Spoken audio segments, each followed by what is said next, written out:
Hello and welcome once again to the Smart Money, Dumb Money Show. I am your host, as always, Keith Richards. I'm President and Chief Portfolio Manager of Value Trend Wealth Management. Today is October the 22nd.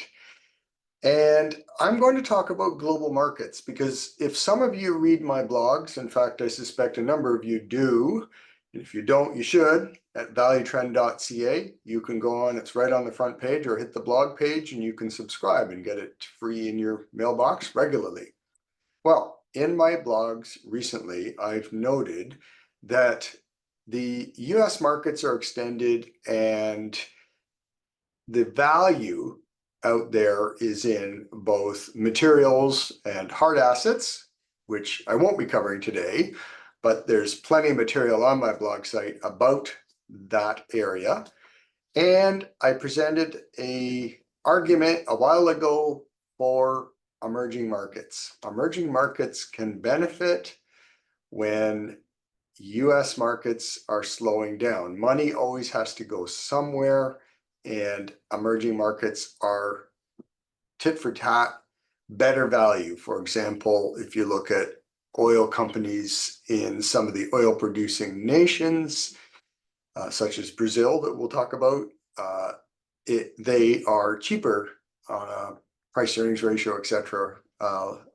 Way of looking at it than some of the US counterparts, and on and on. So let's get right into the international charts, and there's a ton of charts here, so I'm going to just rip through them and just generally present my technical view without getting into the nuances of momentum indicators and that kind of thing. We're just going to look at what's the trend or what's the pattern and whether it's bullish, bearish, or neutral. Okay, so let's get started. Go to share chart, and we're going to go right to the S&P 500. So I got to start with the biggest economy in the world, so I start with the S&P. And you can see here I've drawn, there was a breakout point back in 23. We had another small breakout recently in 24, bit of a double top, pulled back, and off we go. It's been moving very well. One of the things I want to show you, though, is that some of the momentum indicators like MFI have been diverging negatively. So the MFI is a money flow momentum. What that's telling us is it takes a look at up days versus down days and the volume on the up days versus the volume on the down days, which is basically like an advanced decline line, but then it applies RSI to that. So it's an RSI of money flow. And it tells us that money flow is slowing. The amount of money flowing into the US markets, despite the fact that they're going up, is slowing. So we can also see on rate of change that it's kind of gone ballistic. So those are things that we should keep in mind, that when you're seeing spikes in price momentum and divergence in money flow, that could be a problem. So I'm going to now go to the TSX. And you'll see something similar. TSX was sideways for a much, much longer time and then broke out with a vengeance. And you can see, the TSX right now is around 24.6. And at this date, the 200 days at 22.4. So that's quite a difference. You're talking at least 10%. And I usually say when an index itself, not a stock, you can have more of a spread off of its 200-day when it's a stock. But when an index is too much above its 200-day moving average, meaning more than 10% above its 200-day average, you may start be getting into an overbought market. And that's in fact maybe what's happening. You can see again, rate of change looks very much like the S&P rate of change, just crazy. Momentum though for price is good. So you can see that money flow, I should say momentum for money flow is good. You can see that it is trending up. There's no real divergence. The high here was higher, but it's not looking like it did for the S&P 500 chart. So comparing the two, I think the TSX is the better chart right now. And that's probably because of the materials that, as you know, I'm very bullish on. And the TSX has got much more concentration in materials. I think it's around 16% of the index versus much less than half of that for the S&P 500. Okay, so let's just start ripping through. And these country ETFs are in no particular order. probably alphabetical if anything else, because that's the way stock charts does it.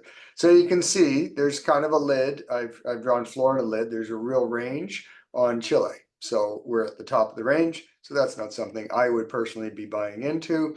This is an overall emerging markets ETF.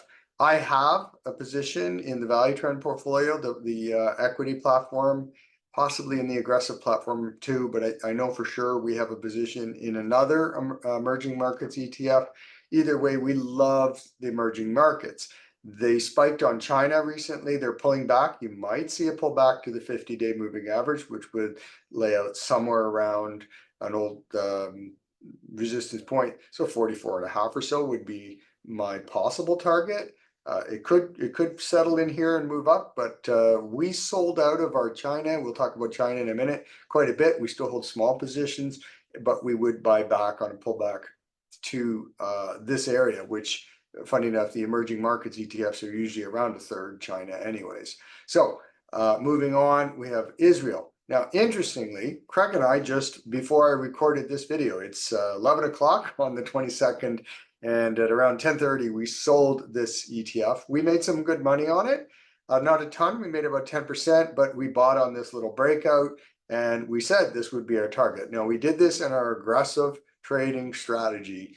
Our aggressive trading strategy is not the same as our conservative equity platform, which would never do this kind of trade. First of all, we wouldn't have bought the Israel ETF with all the war and whatnot, but also the extent of the trade was really for minimum capital gains. We got it and we're out. So in our aggressive strategy, we just exited this today. Usually I have to disclose if I own something. Well, as of half an hour ago, I no longer own this. Yeah, it could be breaking out, as you can see here. We just wonder with what's going on in that country right now, whether we wanted to stick around and see. We figured the risk reward was not worth it, even though there's potential upside with that breakout. Okay, Australia, it's in an uptrend, broke out from a long consolidation, pulling back, looks very healthy. Maybe it pulls back a bit more. I don't have any momentum indicators on this. I don't want to get, as I said, too much into the momentum indicators, but looks good. I like EWAA. In fact, I've got it on my watch list as a potential buy. Sweden, kind of a consolidation, tried to break out. It is in a light uptrend, but it looks like it's a swinging kind of chart. Don't know that I'd buy into it. It's not that easy to trade a jumbled looking chart like that. This is Germany, definitely in an uptrend, without question, pulling back. That's good. Maybe a little bit more. You see the old high here can sometimes offer support. It's getting pretty close to that. So Germany might be a good place to be. And I did add that to my watch list as well. So by the way, you're seeing me sort of in action because I was going through these and then I decided to do the video on it. And I did choose those two to put on my watch list. I don't own them. Hong Kong, this is basically just the China chart. As you can see, big spike up. We sold around here on our Chinese exposure. We still have some. We kept it. It's coming back to support, which is why we're interested in soon maybe reacquiring it. We have not. So we have a small position. I think it's around 3.5% in China right now in our portfolio. We were almost 10 a while ago. So we made pretty good bucks on it. Look into Value Trends contrarian trading and look into my book Smart Money Dumb Money, and you'll see how we do contrarian trades like this. So contrarian trading can work when everybody else hates something. It's sometimes a good thing to look at it, and that was the case with China. So Hong Kong, probably a good chart. If it pulls back a little bit more, I will, for one, probably be buying it again for Value Trend. Okay, emerging markets, or sorry, this is not emerging market. This is Italy, and Italy kind of basing, not a bad trend, you know, just moved up into a new consolidation pattern. A little boring. I'm not going to buy it, but it's not a bad looking chart. Japan, this chart has been very, very hard to read.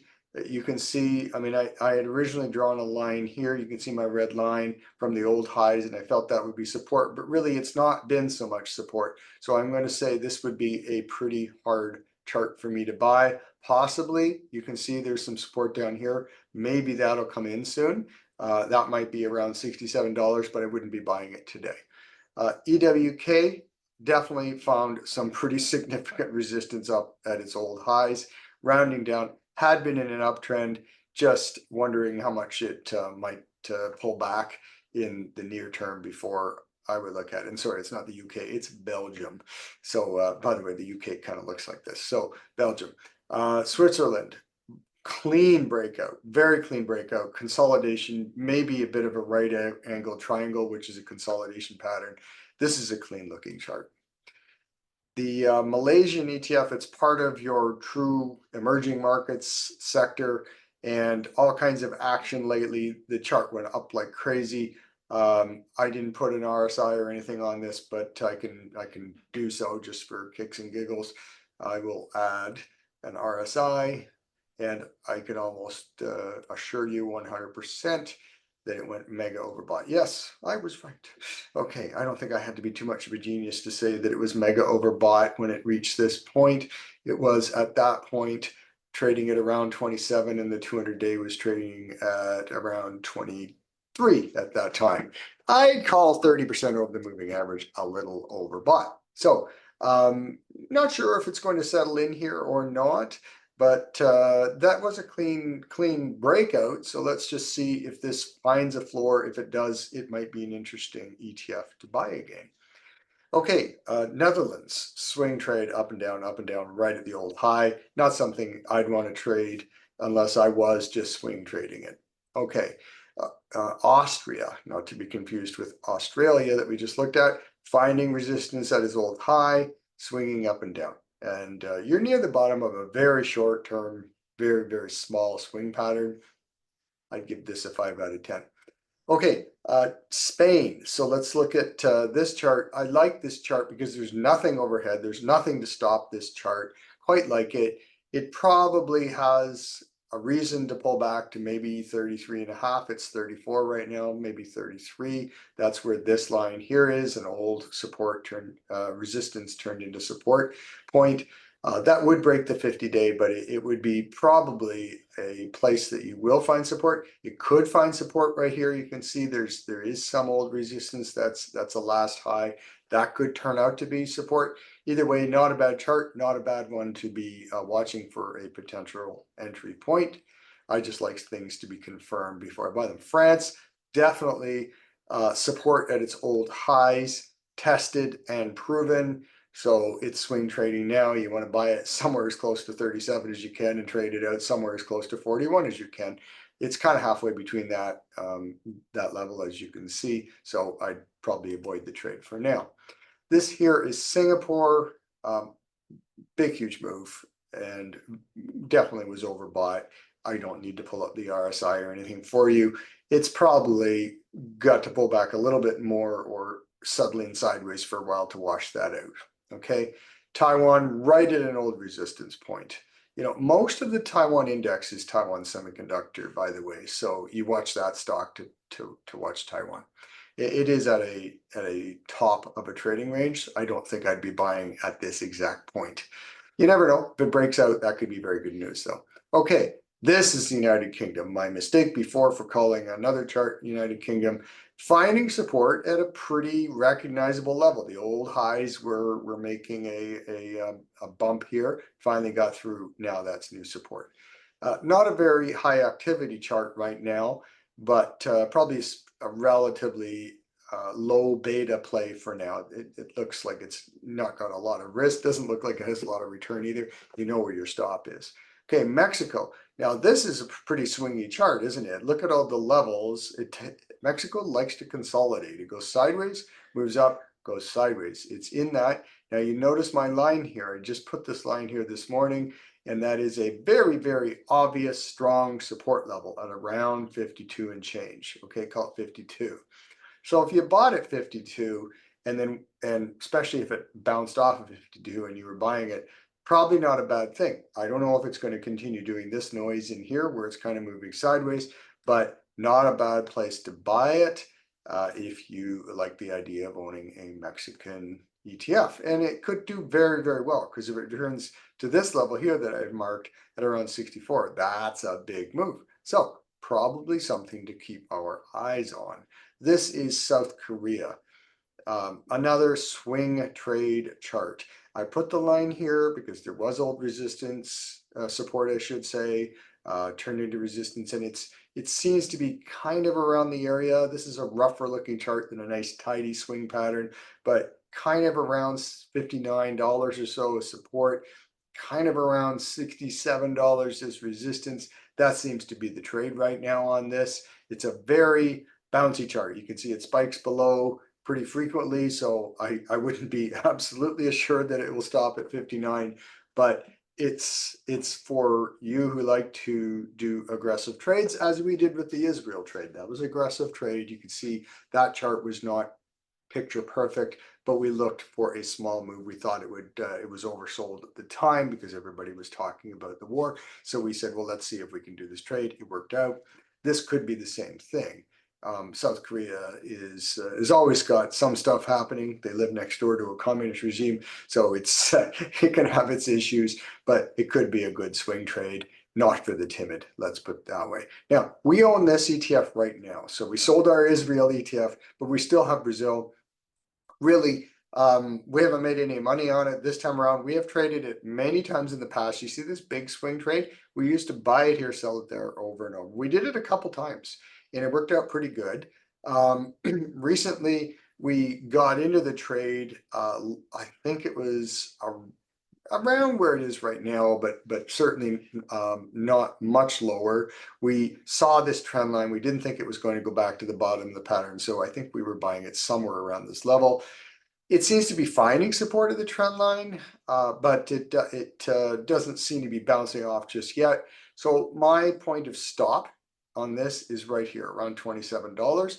I won't own it. I mean, I'll allow it to spike. You see why you never just sell on an immediate break. You let it carry on for at least a few days. Each one of these bars is a week, so I would have carried it on for a few days before I made that decision. In fact, I think I did buy in here, watch that happen.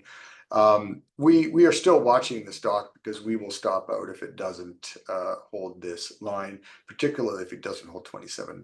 But if it does work out, one of the things that Brazil has going for and against it is that it again has one company, just like Taiwan Semiconductor is a big piece of the Taiwan index, one company in the Brazil ETF that dominates the the ETF in many ways, and the index in many ways, is the Petrobras, which is the big oil company. I don't remember the percentage. I'm sorry. It might be in the high 20s or something like that, 20 odd percent of the index, but it's enough that it definitely influences the index. That's probably why the ETF has been in the doghouse. It's not doing much because oil has not been doing much. A lot of thoughts. I wrote a blog recently on oil, upside, downside. You can read that. I basically talked about that the upside is if there is escalation of Israel going into Iran and hitting their oil sites, that could definitely move oil strongly. And some analysts, like Larry McDonald of Bear Traps, thinks that that is a very high probability of happening, and therefore he's bullish oil. He's a trader. That guy's pretty good. Not always right though. So we own it. We own this as an indirect way of owning oil, and we all own a few small positions in oil producers.